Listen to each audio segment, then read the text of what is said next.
Bir taraftan Ermeniler bizi kırıptır. Bir taraftan insanlar içeride birbirini kırmaya başladılar. Vəziyyət çox gərgin oldu.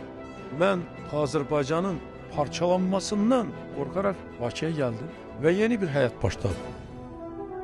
Xalqa xidmət etmək, ömrümün bundan sonraki hissəsini ancaq və ancaq xalqın bu vəziyyətdən çıxmasına həsr etmək. Bundan artıq mən özüm üçün şərəfli vəzifə bilmirəm.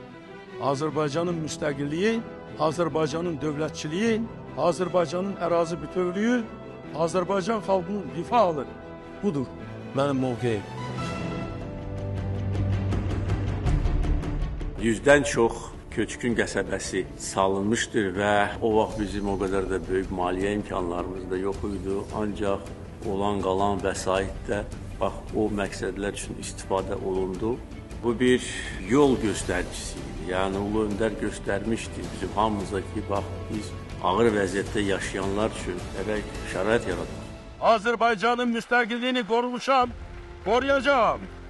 Əgər hansı bir namərd gülləsi, hansı bir terrorçu gülləsi məni həyatdan götürərsə, mənim özüm də, mənim evlatlarım da müstəqil Azərbaycanın yaşaması yolunda qurban olmağa hazırım. Biz ölümə gedirdik. Hər birimiz. Öldü var, döndü yoxdur. Ya azadlıq, ya ölüm.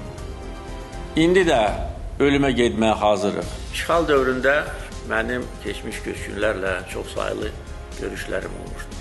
Onların yaşayış şəraitini yaxşılaşdırmaq üçün dövlət bir çox önəmli layihələr icra etmişdir. Hər dəfə görüşəndə deyirdim ki, bu müvəqqəti yaşayış yerinizdir.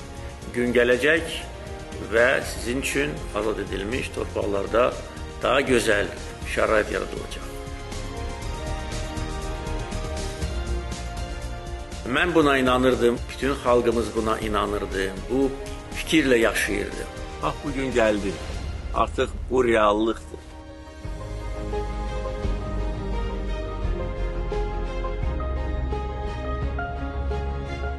Azərbaycan bütün dünyaya nümayiş etdirdi ki, ədalətsizlik əbədi davam edə bilməz. Biz göstərdik ki, güclü iradə, peşəkarlıq, vətənpərvərlik, milli ruhda tərbiyə olunan gənc nəsil olarsa, heç bir qüvvə o xalqın qabağında dura bilməz.